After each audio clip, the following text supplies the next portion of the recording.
اعوذ باللہ من الشیطان الرجیم بسم اللہ الرحمن الرحیم یا ایھا الذین آمنوا لیبلونکم اللہ بشیء من الصید تنالہ ایدیکم ورماحکم لیعلم اللہ من یخافہ بالغیب، کیونکہ اس سورہ مبارکہ کے شروع میں آئی تھی آیت کہ جب تم احرام کی حالت میں ہو تو تم شکار نہیں کر سکتے۔ تو اب اللہ تعالیٰ کی ایک سنت ہے، وہ آزماتا ہے، سخت ترین امتحان لیتا ہے۔ فرض کیجئے کہ ایک قافلہ جا رہا ہے بیچارے حاجیوں کا، اور انہوں نے احرام باندھا ہوا ہے، کوئی شے نہیں ہے، کھانے کے لیے کچھ نہیں ہے، لیکن اب جو ہے ہرن صاحب جو ہے اٹکیلیاں کرتے ہوئے قریب آ رہے ہیں اور وہ پکڑ نہیں سکتے، قتل نہیں کر سکتے، احرام میں ہیں، بھوک بھی ہے، لیکن یہ کہ چاہے تو ذرا سا نیزہ مارے تو ہرن کو پکڑ کو جو ہے وہ شکار کر لیں، یا ویسے ہی بھاگ کر پکڑ لیں، لیکن یہ کہ اس کی اب ان کو اجازت نہیں ہے۔ تو اللہ تعالیٰ ایسا کرتا تھا۔ فرمایا یا ایھا الذین آمنوا، اہل ایمان، لیبلونکم اللہ، لازماً اللہ تمہیں آزمائے گا، بشیء من الصید، شکار کے ذریعے سے، تنالہ ایدیکم ورماحکم، جن کو کہ پا لیں گے آسانی سے تمہارے ہاتھ اور تمہارے نیزے، لیعلم اللہ من یخافہ بالغیب، تاکہ اللہ دیکھ لے کہ کون ہے وہ لوگ کہ جو غیب میں ہوتے ہوئے بھی اللہ سے ڈرتے رہتے ہیں، کہ موقع ہے، بھوک بھی ہے، ہرن بھی بالکل پاس ہے، بالکل قابو میں ہے، جیسے چاہے شکار کر لیں، لیکن ہاتھ بندھے ہوئے ہیں، اس لیے کہ احرام باندھا ہوا ہے۔ تو جس کے دل میں ایمان ہوگا وہ اپنی بھوک کو برداشت کرے گا، اللہ کے حکم کو نہیں توڑے گا۔ فمن اعتدی بعد ذلک، اب کسی سے غلطی ہو گئی، تجاوز کر بیٹھا، بھوک کا غلبہ زیادہ تھا، فلہ عذاب علیم، اس کے لیے دردناک عذاب ہے۔ البتہ یہ کہ آگے چل کر اس کے لیے ایک کفارہ بھی بتا دیا گیا ہے۔ یا ایھا الذین آمنوا لا تقتلوا الصید وانتم حرم، دیکھو اہل ایمان، جب تم احرام کی حالت میں ہو تو کسی شکار کو قتل مت کرو۔ ومن قتلہ منکم، تو جو کوئی تم میں سے انہیں قتل کر بیٹھے، شکار کر بیٹھے، جان سے مار بیٹھے،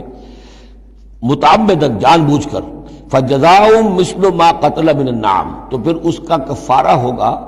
ویسا ہی ایک حیوان، ویسا ہی ایک چوپایا اللہ کی راہ میں صدقہ کیا جائے، اور وہ اس کا گویا کہ کفارہ بنا دیا جائے۔ کیسا ہے کہ اگر آپ نے ہرن مارا ہے تو پھر بکری یا بھیڑ، نیل گائے اگر مار لی ہے تو پھر گائے، اسی طریقے سے جس قسم کا، جس سائز کا اور جس اسٹیچر کا آپ نے وہ حیوان جو ہے شکار کیا، اسی کا اسے ایک برابر کا چوپایا دینا ہوگا۔ فجزاء مثل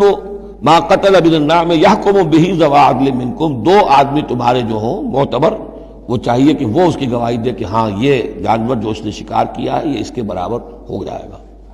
ہدیم بالغ الکعبہ، اور یہ ہدی ہوگی اب یہ جانور،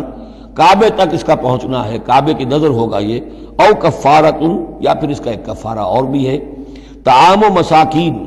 کچھ مساکین کو کھانا کھلانا، صدقہ فطر کے حساب سے ہے یہ جو فقہا نے لکھا ہے، او عدل ذالک صیامن، یا اتنے ہی روزے رکھنا۔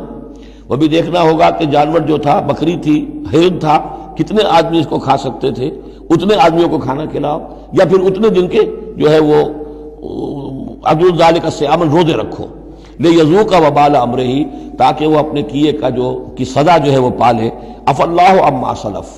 اللہ معاف کر چکا ہے جو کچھ کے پہلے ہو چکا۔ ومن عادا، لیکن جو پھر ابھی دوبارہ کرے گا، اعادہ کرے گا، فینتقم اللہ منہ، تو اللہ تعالیٰ اس سے انتقام لے گا۔ واللہ عزیز الانتقام، اور یقیناً اللہ تعالیٰ زبردست ہے، انتقام لینے والا، بدلہ لینے والا۔ احل لکم صید البحر وطعامہ متاعا لکم، البتہ یہ کہ اگر کشتیوں کے ذریعے سے، جہازوں کے ذریعے سے حاجی لوگ آ رہے ہوں تو ان کے لیے چھوٹ ہے، وہ احرام کی حالت میں بھی جو مچھلی ہے اس کا شکار کر سکتے ہیں۔ احل لکم صید البحر، سمندر کا، دریا کا جو شکار ہے وہ تمہارے لیے حلال کیا گیا، وطعامہ متاعا لکم وللسیارہ، اور اس کا جو دریا کا کھانا ہے وہ تمہارے لیے بہت اچھا جو ہے فائدے کی چیز ہے، اور سب مسافروں کے لیے۔ اور آج آپ کو معلوم ہے کہ یہ سی فوڈ جو ہے یہ دنیا میں کس قدر یعنی اب معروف بھی ہے، محبوب بھی ہے، مقبول بھی ہے، اور بہت سی برائیوں سے اور بیماریوں سے بچانے والا بھی ہے۔ سی فوڈ یہ تو اب ایک بڑا سمجھیے کہ پوری دنیا کے اندر غذا کا ایک نیا خزانہ ہے کہ جو سامنے آیا لوگوں کے۔ تو فرمایا وطعامہ متاعا لکم وللسیارہ، اس کا جو طعام ہے جو سمندر کے اندر اللہ نے پیدا کیا ہوا ہے، مچھلیاں ہیں یا اور کوئی اسی طریقے کی اللہ نے تمہارے لیے کھانے کی چیزیں پیدا کی ہیں۔ وحرم علیکم صید البر ما دمتم حرما، لیکن خشکی پر شکار کرنا تمہارے لیے جب تک کہ تم احرام میں ہو حرام کر دیا گیا۔ واتقوا اللہ الذی الیہ تحشرون، اور اللہ کا تقوی اختیار کیے رکھو جس کی طرف کہ تمہیں لازماً جمع کر دیا جائے گا، لے جائے جاؤ گے گھیراؤ کر کے۔ جعل اللہ الکعبۃ البیت الحرام قیاما للناس، اللہ تعالیٰ نے کعبے کو جو بیت الحرام ہے، بزرگی والا گھر ہے، اسے لوگوں کے قیام کا باعث بنا دیا ہے۔ والشہر الحرام، اور شہر حرمت والا شہر بھی اللہ تعالیٰ نے معین کیا ہے۔ والہدیہ، اور قربانی کے جانور، ان کا بھی ذکر ہو چکا ہے سورت کے شروع میں۔ والقلائد، اور وہ جانور جن کے گلوں میں پٹے ڈال دیے گئے ہوں نشانی کے طور پر کہ یہ کعبے کے لیے ہدی کے جانور ہیں، یہ سب اللہ تعالیٰ کی طرف سے ہے، اس کی توثیق ہو رہی ہے۔ یعنی یہ کوئی تمہاری جاہلیت کی روایات نہیں ہیں، یہ چیزیں جو ہیں کعبے کی حرمت اور عظمت، اسی طریقے سے شہر حرام، اسی طریقے سے ہدی کے جانور، اور وہ کہ جن کے گلوں میں پٹے پڑے ہوئے ہوں ہدی کے جانور ہونے کے اعتبار سے۔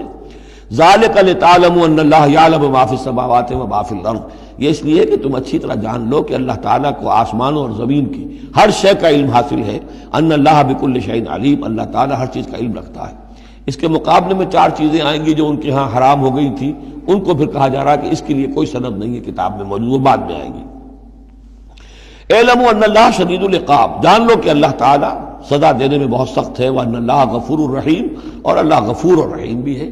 یعنی اس کی تو دونوں شانیں ہیں۔ اب تم دیکھو کہ تم اپنے آپ کو کس شان کے ساتھ متعلق کر رہے ہو، کس کا مستحق بنا رہے ہو، اس کی عقوبت کا یا اس کی رحمت اور مغفرت کا۔ صدق اللہ العظیم۔